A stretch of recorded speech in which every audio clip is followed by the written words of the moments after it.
Hello learners, in today's video we are going to talk about essay Orientation to Classical Theories by M.H. Abrams. So first we will talk about M.H. Abrams. इनका पूरा नाम Meyer Howard Abrams था.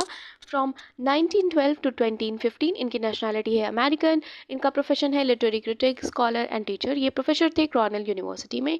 इनके major work है the mirror and the lamp 1953, the glossary of literary terms and natural supernaturalism 1971.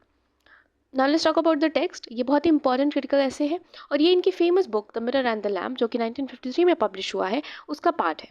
इस ऐसे में Abraham explain करते हैं क्लासिकल लिटरेरी थ्योरी को, जिसमें स्पेशली वो प्लेटो और एरिस्टोटल के आइडिया को प्रेजेंट करते हैं from his point of view.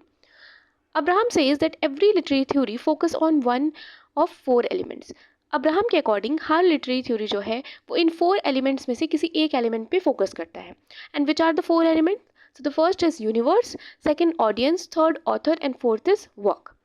Based on this, he gives four orientation of criticism. So इसके basis पे उन्होंने चार foundation दिए criticism के. First is mimetic theory. Mimetic theory जो है वो universe oriented होता है and according to mimetic theory, literature is seen as reflection or imitation of reality. So according to a mimetic theory, literature जो है वो हमारे life, हमारी reality का imitation होती है, means copy होती है. And the key idea is art imitates life. Art जो है वो लाइफ को कॉपी करती है. इसके मेन थिंकर हैं Plato and Aristotle. And according to this theory literature जो है वो रियल लाइफ को कॉपी करती है, ट्रुथ एंड मोरालिटी को इम्पोर्टेंस देती है एंड इसका फोकस होता है कि कितने अच्छे तरीके से, कितने एक्यूरेटली लिटरेचर जो है वो रियलिटी को प्रेजेंट कर सकती है. सेकेंड इज pragmatic theory जो कि ऑडियंस ओरिएंटेड होती है. Literature is judged by its effect on the audience. So according to pragmatic theory literature जो है उसको जज किया जाता है कि वो उसका इफेक्ट कितना अच्छा है ऑडियंस के ऊपर, या फिर क्या इफेक्ट है ऑडियंस के लिए उसका. इसका फोकस होता है कि लिटरेचर हमें क्या सिखाती है, कैसे इंटरटेन करती है.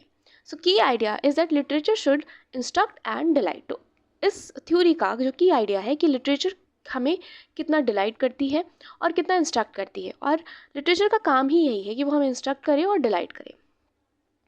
सो प्रैग्मेटिक थ्योरी जो है वो फोकस करती है कि इमोशनल इम्पैक्ट को इंपॉर्टेंस दिया जाए, लिटरेचर जो है वो हमें मोरल लेसन सिखाए, और इसको क्लासिकल थ्योरी में भी यूज़ किया जाता है. Third is expression theory which is author oriented. Literature literary expressions the feeling and imagination of writer. तो लिटरेचर जो है वो एक राइटर की फीलिंग और इमेजिनेशन को एक्सप्रेस करता है. मतलब ऑथर के इमोशन और क्रिएटिविटी पे एक्सप्रेशन थ्योरी का फोकस होता है. इसका की आइडिया है कि पोइट्री जो है वो हमारी इनर फीलिंग को एक्सप्रेस करे. So according to expression theory literature जो है वो उसमें राइटर का जो पर्सनल एक्सपीरियंस है वो मैटर करता है. ये इमेजिनेशन को सेंटर मानता है, और एक्सप्रेशन थ्योरी जो है वो रोमांटिक लिटरेचर में बहुत कॉमन है. Fourth theory is objective theory जो कि वर्क ओरिएंटेड होता है, मतलब टेक्स्ट ओरिएंटेड होता है. तो इसका फोकस सिर्फ लिटरेरी टेक्स्ट पे होता है.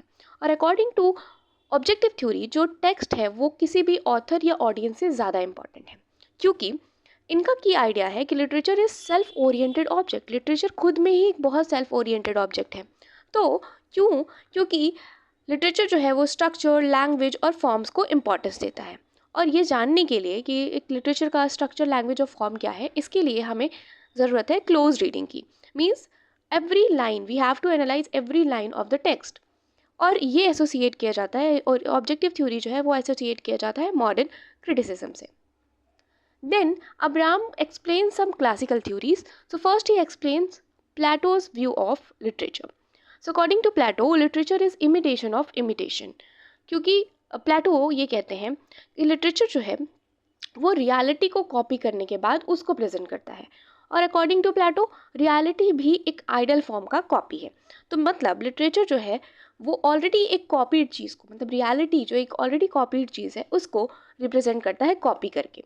इसलिए प्लेटो के अकॉर्डिंग पोइट्री को कभी भी ट्रस्ट नहीं करना चाहिए, और पोइट्री को अगर आप बिलीव करते हो तो वो आपको मिसलीड कर सकता है. आर्ट जो है वो एक सच्चाई से, एक ट्रुथ से, एक कंप्लीट ट्रुथ से बहुत ज़्यादा दूर कर देता है आपको.